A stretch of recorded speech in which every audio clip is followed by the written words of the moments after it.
Hello अस्सलाम वालेकुम। I am Sumer Tahir.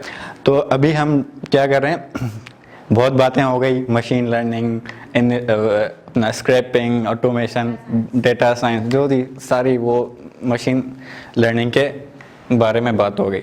लेकिन अब थोड़ा बात करते हैं कि Python out of the box क्या काम कर सकता है।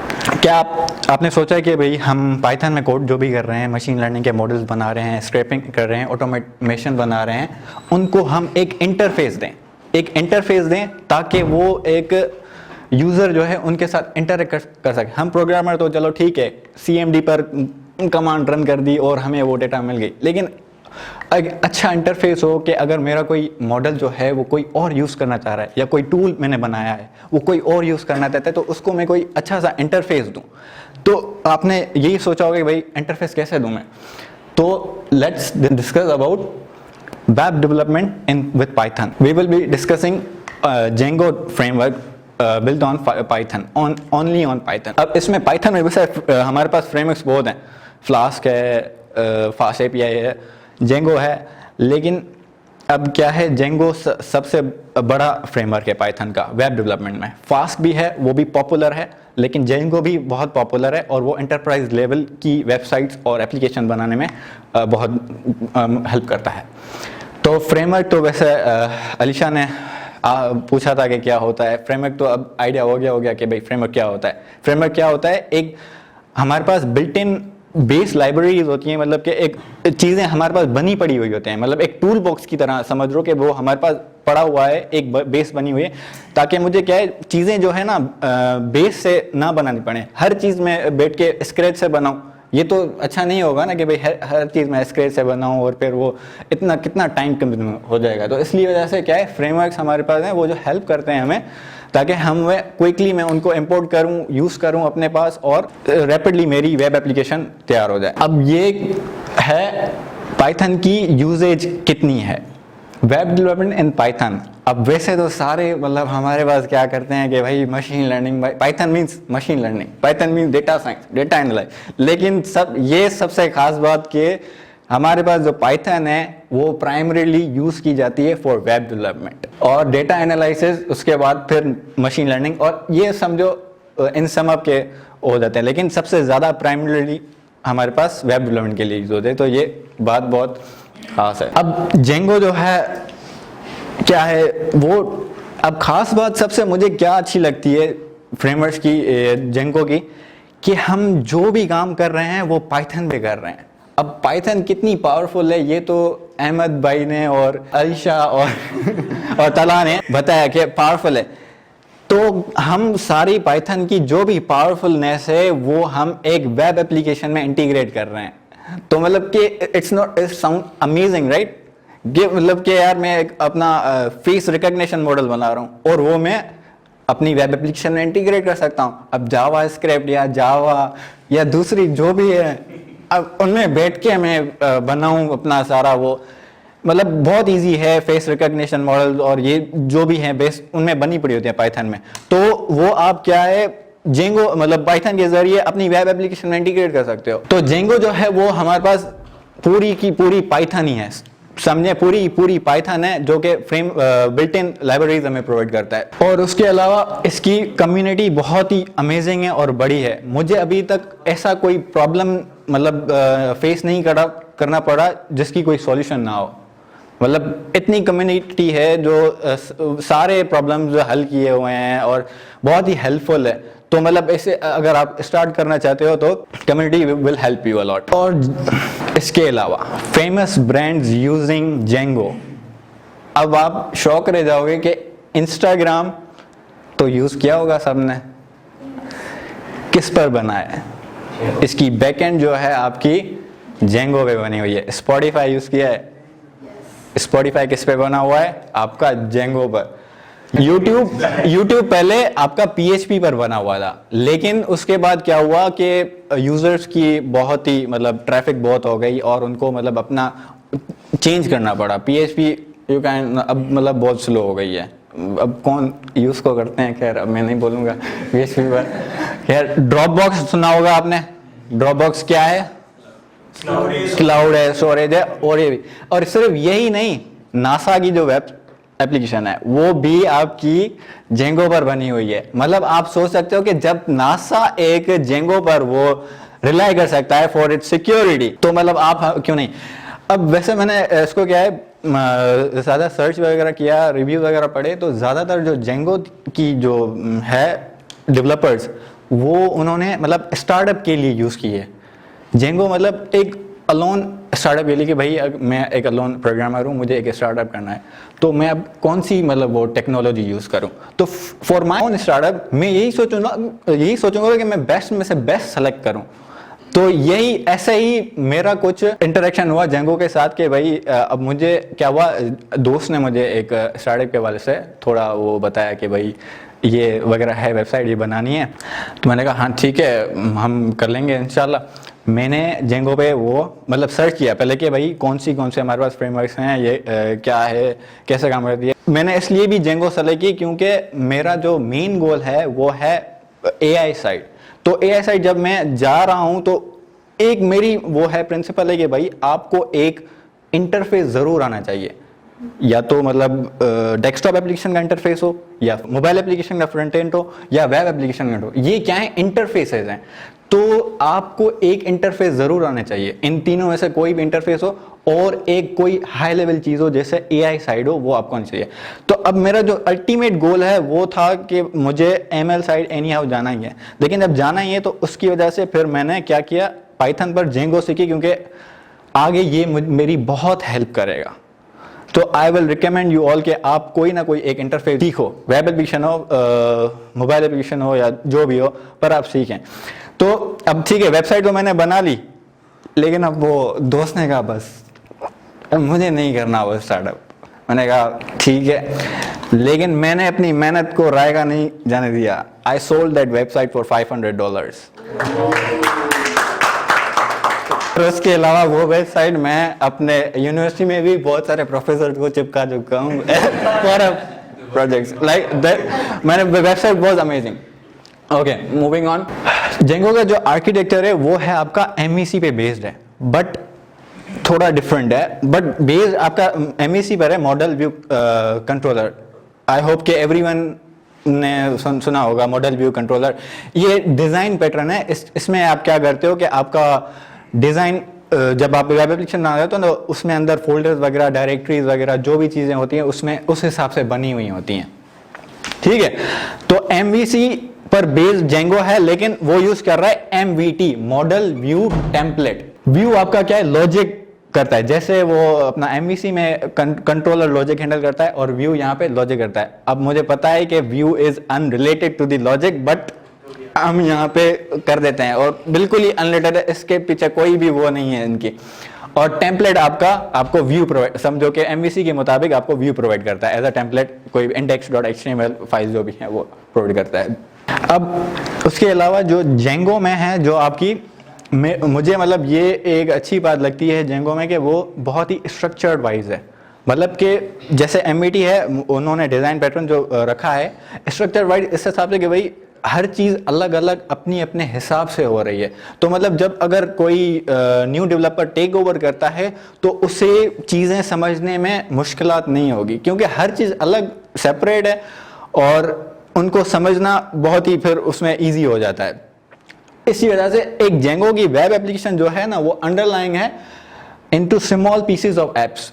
एप्स क्या हैं, आपके छोटे छोटे टुकड़े वेबसाइट के। अब जैसे आप एग्जाम्पल ले लो फेसबुक की। फेसबुक में क्या है, यूजर्स हैं, फीड है, ग्रुप मैसेजेस हैं, मैसेंजर ऐप है, न्यूज़ फीड है। अब ये क्या है, अब न्यूज़ फीड को मैंने एक अलग ऐप कर दिया, फिर यूजर्स को अकाउंट जिसमें अपना उनकी फ्रेंड लिस्ट हो गई या फॉलोअर लिस्ट हो गई, जो भी हो गया, उनकी फोटोज हो गई, पेजेस हो गए, उनको मैंने एक अलग ऐप में कर दिया। और मैसेंजर को मैंने अलग ऐप में कर दिया, और फीड को अलग ऐप में, और ऑथेंटिकेशन, ऑथराइजेशन वगैरह को भी मैंने अलग ऐप में कर दिया। इससे क्या हो गया कि भाई अगर कोई ऐप में मुझे अगर मॉडिफिकेशंस करनी है तो मैं दूसरी ऐप्स को इंटरप्ट नहीं करूँ। आप ऐसे भी कर सकते हो, एक ही ऐप में सारी वेबसाइट बना सकते हो, पर वो स्ट्रक्चर नहीं होगी, फिर उसमें मतलब बहुत ही मुश्किलात फेस करनी पड़ेगी। तो आपका जो है ऐप जो है वो बेस करता है आपके मॉडल्स, व्यूज और यूआरएल्स और टेम्पलेट। मॉडल, व्यू, टेम्पलेट जो है मैंने आपको बताया कि वो इस डिजाइन पैटर्न पे करता है। तो आप सारी इसमें सिर्फ इन्हीं चार, मतलब ज्यादा से ज्यादा इन्हीं चार पर ही फोकस करते हो। मॉडल्स में आप डेटाबेस से रिलेटेड काम करते हो, व्यूज में आप व्यूज लॉजिक बनाते हो, टेम्पलेट्स में आप वो HTML फाइल्स थ्रू चेंजिंग करते हो, और यूआरएल में आप पैटर्न देते हो। वो आपको अभी समझ। व्यूज, अब व्यूज जैसे अब ये है code, everyone is familiar with Python.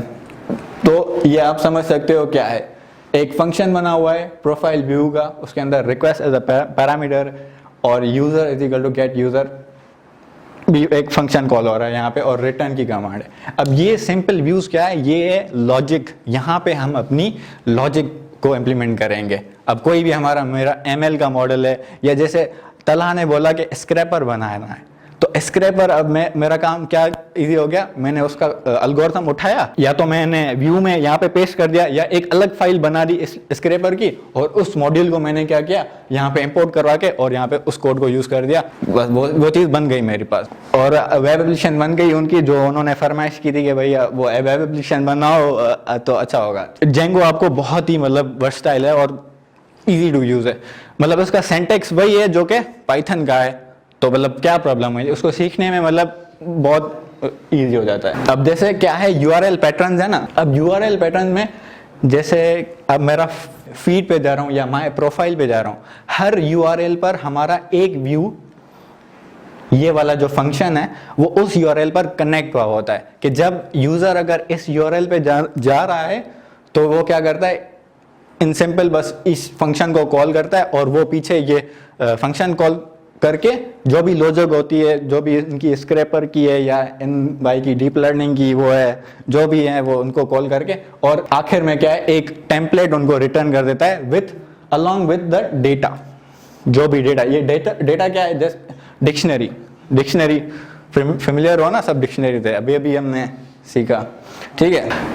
ये यूआरएल सिस्टम बहुत इजी है, मतलब कॉन्फ़िगर करना था ना कि कैसे हम कनेक्ट करेंगे व्यूज और यूआरएल को। जेंगो का यूआरएल सिस्टम बहुत सिंपल है, एक ही पेज है, उसका फाइल होगी, और उसी में हम क्या है, एक ही लाइन को मतलब उसमें कनेक्ट करते जाएंगे।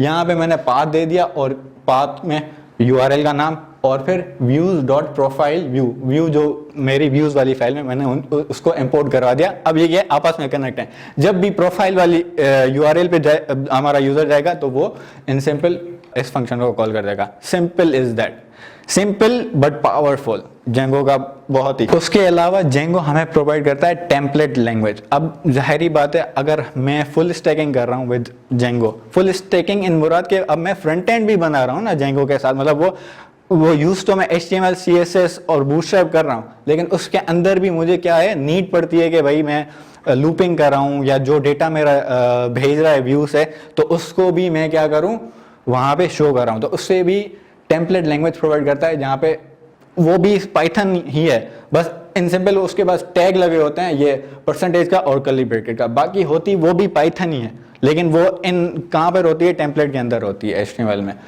बहुत ही ईजी है।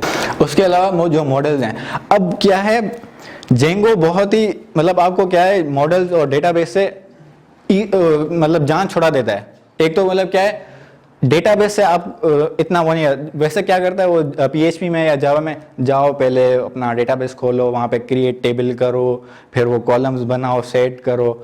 इसमें जेंगो आपको वो झंझट छोड़ देता है। वो कहता है कि भाई तुम खाली क्लास, तुम्हें पाइथन आती है ना, पाइथन में क्या करो, एक क्लास बनाओ और वहाँ पे वो एट्रीब्यूट्स बनाओ, मैं बाकी कर दूंगा अपना, वो वहाँ पे उसके साथ अपना डील कर दूंगा डेटाबेस के साथ कि भाई उसको तुमने क्या करना है।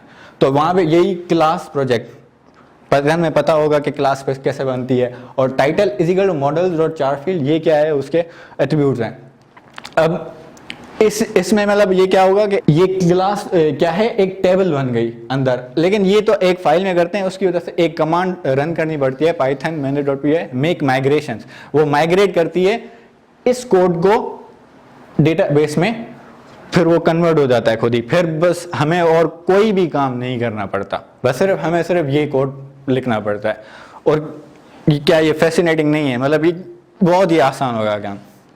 उसके अलावा आपके पास डेटाबेस में नहीं, मतलब SQL से भी जान छुड़ा दी with ORM, object relational mapping. मतलब भाई छोड़ो SQL नहीं करो, SQL आती है, किसको आती है? आती है, आती है, अच्छी लगती है? मुझे तो नहीं अच्छी लगती। मैं कहता हूँ भाई मुझे भी बहुत सर की तरह पाइथन से बहुत प्यार है, ठीक है, मैं भी कहता हूँ जो कोड करूँ पाइथन में करूँ। अब क्या मैं क्रिएट टेबल करूँ, फिर वो सेलेक्ट करूँ क्यूरी से, तो क्या है जेंगो आपको ऑब्जेक्ट रिलेशनल मैपिंग कर देता है। वो क्या करता है, आपकी उस डेटाबेस से जो डेटा है उसको ऑब्जेक्ट्स में कन्वर्ट करता है, फिर वो आप पाइथन के थ्रू कॉल कर सकते हो इन फंक्शन के। ये तो सिर्फ 3 है, लेकिन और भी हैं कुछ, गेट से ऑल, फिल्टर, ये इनके साथ आप क्या है एक वो कॉल कर सकते हो। मतलब एक आपको मतलब SQL से भी जान छुड़ा दी बेटा, आप छोड़ो SQL आपसे ना ही पाएगी, हम करेंगे, ठीक है। उसके अलावा जेंगो में आपके पास बिल्ट इन एडमिन पैनल है। बिल्ट इन एडमिन पैनल में मतलब वहीं पे आपका वो जो सारी डेटा मैनेज हो रही है, जो भी आपका एडमिन में, वहाँ पे आप उसको खुद भी मॉडिफाई करना चाहते हो तो वो भी कर सकते हो, और जो भी कोड रन करवाना चाहते हो वहाँ पे भी कर सकते हो। लेकिन एक बिल्ट इन आपको एडमिन पैनल बन गया इन दी स्टार्ट, मतलब बहुत ही काम इजी कर दिया इसने। उसके अलावा अथॉराइजेशन एंड ऑथेंटिकेशन, हर वेबसाइट में authorization and authentication are a must, ठीक है। तो क्यों ना हम इसको पहले से ही बना के दे दें, क्यों मैं बैठ के अथॉराइजेशन और ऑथेंटिकेशन का कोड लिख दूं। जेंगो आपको वो भी प्रोवाइड कर देता है, भाई ये लो, ये भी मैं तुम्हें बना के दे रहा हूँ, बस तुम खाली यूज करो उसको। मतलब उसमें एक जेंगो की सिक्योरिटी बहुत मतलब वो है, हाई है। जब नासा उसको यूज कर रहा है तो मतलब इट मीन्स के that security is very high level. तो उसमें मतलब वो पासवर्ड को भी आपको हैश करके स्टोर करता है, सारा कुछ आपको सिस्टम तैयार करके देता है। और अगर आप उसमें कोई मॉडिफिकेशन करते हो तो वो भी आपको जेंगो प्रोवाइड करता है कि आप उसमें मॉडिफाई कर रहे हो। उसमें आपको रजिस्ट्रेशन, लॉगिन का और इवन के पासवर्ड रीसेट का भी ऑप्शन है कि आप वो वहाँ से कोड को इंपोर्ट कर सकते हो। उसके अलावा जेंगो आपको बिल्ट इन डेटाबेस भी प्रोवाइड करता है। अब दूसरे जो भी मैंने ट्राई किए हैं उसमें क्या करता है, पहले जैम्प करो, फिर सर्वर को वो करो, फिर ये करो, फिर उसको कॉन्फ़िगर करो। इसमें क्या है, SQLite है। SQLite is not use for enterprise level, but for a development purpose SQLite आपको प्रोवाइड करता है ताकि वो एक फास्टली आपको मतलब वो प्रोवाइड करेगा। तो उसमें क्या है, आपको कोई भी कॉन्फ़िगरेशन करने की जरूरत नहीं है, हेड स्टार्ट आपको दे देता है कि भाई आप डेटाबेस आपका रेडी है, सिर्फ माइग्रेट करो उसको और सब कुछ रेडी है। इसके अलावा आप अगर चाहो तो पोस्टग्रेस और SQL और दूसरे भी डेटाबेस है उनके साथ कनेक्शन कर सकते हो। सिर्फ जैसे आपको क्या है, कॉन्फ़िगरेशन में वहाँ पे वो लोकल होस्ट वगैरह जो भी वो अपने सर्वर वगैरह को चेंज करना पड़ा, और कुछ इतना खास नहीं करना पड़ता। और आपको इवन के सर्वर भी एक वेब सर्वर जैसे अपाची है ना, जेंगो आप खुद आपको सर्वर प्रोवाइड करता है इन दी हेड स्टार्ट। आपको कोई भी अपाची इंस्टॉल नहीं करना पड़ता या दूसरे कोई सर्वर इंस्टॉल करने पड़ रहे हो अपनी वेबसाइट को रन करने के लिए। जेंगो आपको वो भी दे रहा है कि भाई आप खुद रन हो जाएगी, आप बस ये कमांड दबाओ। मैं जेंगो की फैन हो गई हूँ। उसके अलावा अभी यही नहीं, अभी और रुकिए, बिल्ड एन API। अब क्या है ना, फ्रंट एंड से कुछ कतराते हैं लोग, भाई मुझे फ्रंट क्या है कि API आपने बनाई और फिर फ्रंट एंड कोई भी हो, रिएक्ट हो, एंगुलर हो, फ्लटर हो, कोई भी डेस्कटॉप एप्लीकेशन हो, और सबसे ज्यादा मुझे जो फैसिनेटिंग बात लगती है ना किसकी, बैकएंड की, वो ये है कि बैकएंड के बाद अपॉर्चुनिटीज बहुत होती हैं। पूछो कैसे? क्योंकि बैकएंड आपकी सिर्फ इस पर बनी, लेकिन वो कनेक्ट सारे फ्रंट एंड के साथ होता है। मोबाइल एप्लीकेशन हो गई, डेस्कटॉप एप्लीकेशन हो गई, वेब एप्लीकेशन में रिएक्ट वगैरह जो भी है उनके साथ कनेक्ट होता है। लेकिन अगर आप रिएक्ट के फ्रंट एंड के डेवलपर हो, रिएक्ट है ना, तो वो सिर्फ वेब एप्लीकेशन पर ही महदूद है, वो डेस्कटॉप एप्लीकेशन के साथ नहीं जा सकता, ना ही वो जा सकता है उसके पास मोबाइल एप्लीकेशन के पास। वैसा ही अगर आप फ्लटर बना दो, फ्लटर आपको वो करता है कि भाई iOS और एंड्रॉयड दोनों आपको बना दे, लेकिन वो वेब एप्लीकेशन नहीं बना के देगा। लेकिन आई गेस मेरे ख्याल से अभी वो कर रहे हैं कुछ ऐसे, पर ऐसे ही क्या है वो फ्रंट एंड में मतलब स्पेसिफिकली आप एक ही डोमेन में काम है, लेकिन as a back end developer you are open to all mobile application man, मतलब आपको अपॉर्चुनिटीज बहुत हैं और ये मतलब समझो अमेजिंग है for the back and developers and that's all. Thank you.